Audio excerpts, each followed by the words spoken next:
What's up, everybody? Thanks for joining me. Welcome back to Shore Speaks. Today is election day.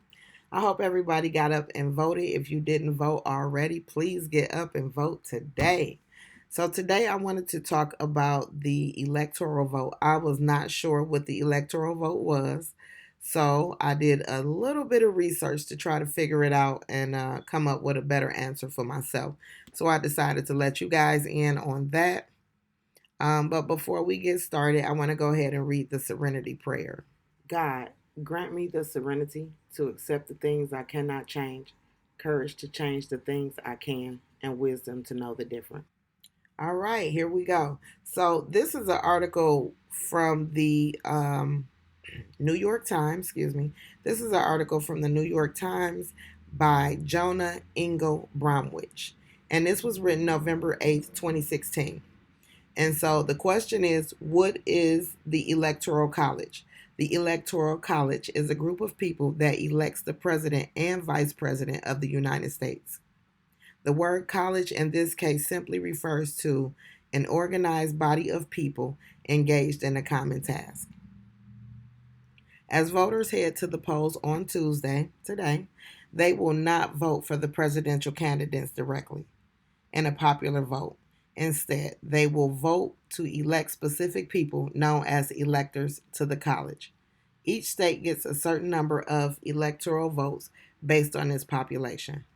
The electors are appointed by the political parties in each state. So if you vote for Donald J. Trump on Tuesday and Mr. Trump ends up winning the popular vote in your state, then electors that the Republican Party has chosen will cast votes for him in their state capitals in December, excuse me. The electors are asked to cast their votes on the first Monday after the second Wednesday in December. This year, that's December 19th. Sidebar, remember guys, this was written in 2016. But most people don't pay attention to that because technically it's the election of the electors that matters. And on election day, we're electing the electors who elect the president. Got it? So you might need to play that back a few times.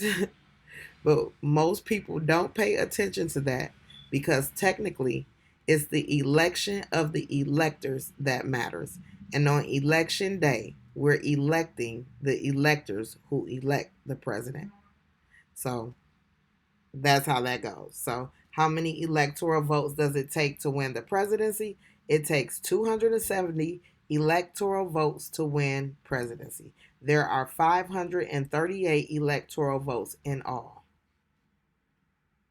In 2008, CNN projected Barack Obama as the winner of the presidential election after the then senator skyrocketed from 220 electoral votes to 297 votes after results from some western states, including California, came in.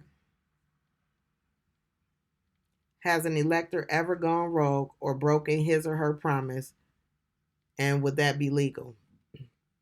It says, yes, that has happened many times. There's even an insulting name for an elector who does so, a faithless elector.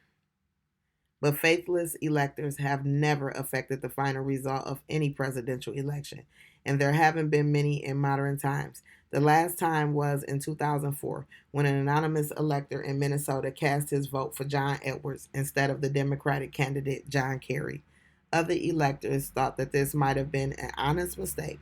More than a dozen states do not have laws on the books to punish faithless electors, meaning that an elector could legally change his mind or defy the pop and try to defy the popular vote.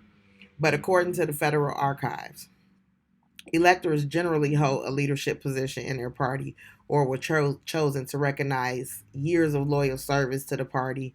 And throughout history as a nation, more than 99% of electors have voted as pledged. Do electoral votes have a direct impact on Senate and congressional elections? They do not. How many electoral votes does each state have? Every state gets at least 3 electoral votes because the state's number of electors is identical to the number of its senators and representatives in Congress. 7 states have the minimum 3 electors. Washington, D.C. also has 3 electoral votes, thanks to the 23rd Amendment, which gave the nation's capital as many electors as the state with the fewest electoral votes. California has the most electoral votes, with 55. Texas is next, 38. New York and Florida have 29 apiece. Do all states' electoral votes go to one candidate? In every state except two, the party that wins the popular vote gets to send all of the electors to the state capital in December. In the non confirming Maine and Nebraska, 2 electoral votes are apportioned to the winner of the popular vote, and the rest of the votes are given to the winner of the popular votes in each of the state's congressional districts. Maine has 2 congressional districts, and Nebraska has 3. Has anyone ever won the electoral vote while losing the popular vote? Yes. This has happened 4 times. At this point, people who were tuned in for the 2000 election are sneering at this exemplar. In 2000, Al Gore was found to have won the popular vote by more than 500,000 votes, despite having lost to George W. Bush in an election that was sealed by a Supreme Court. Andrew Jackson won a popular vote in 1824, but eventually lost the election to John Quincy Adams. In 1876, Samuel Tilden had more popular support than Rutherford B. Hayes, but lost the electoral vote, and Grover Cleveland lost an 1888 election to Benjamin Harrison despite winning the popular vote. So, hopefully that cleared up a little bit of what the electoral vote is. Basically, what I got from it was we go out and we vote, and our vote will elect some higher officials. That it's kind of like we put our vote in, and it goes to them, and probably whatever the popular vote is with us, they will vote amongst them. Hopefully, we come out with the same popular vote that the people voted for as the people in the college, and from there, they send it off. Basically, our 3 votes or 2 votes or however many our state gets goes off, and then we are they voted for us. Basically, we going out doing all this voting, but basically it don't matter what we doing because it's the electoral votes. So I don't know. Leave me a comment or a message or something. I don't know. I don't know. I don't.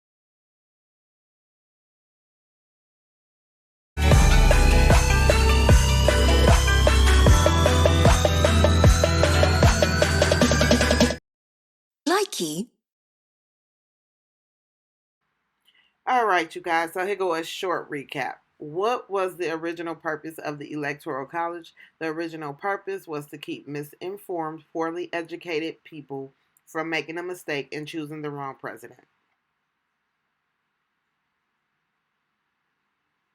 Why was the 12th Amendment necessary? How did it change the Electoral College system?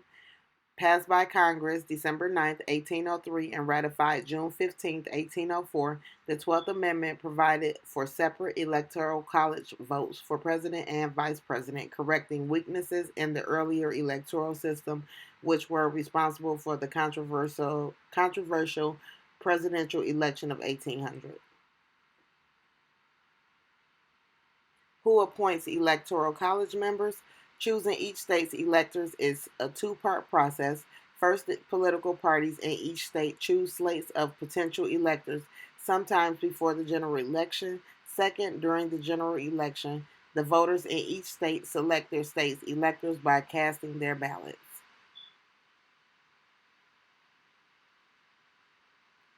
What do electors actually do? When citizens cast their ballots for president in the popular vote, they elect a slate of electors.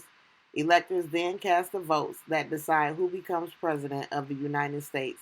Usually, electoral votes align with the popular vote in an election.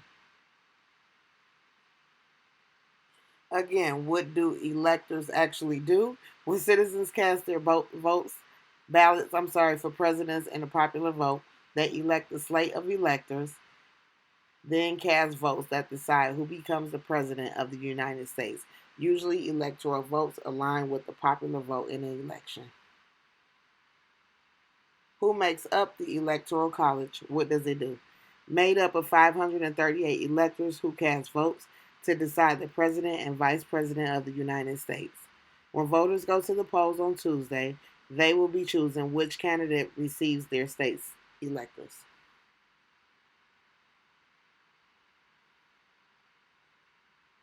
What is the minimum number of electoral votes for a state? The lowest number of electors a state can have is three, because every state has at least one person in the House of Representatives, and every state has only two Senates because of the Great Compromise.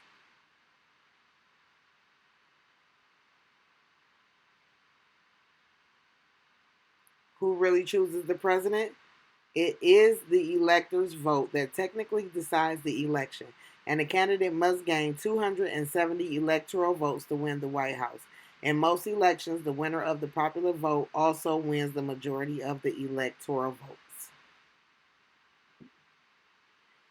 So I hope that explained a little bit more. I hope you guys got something out of that.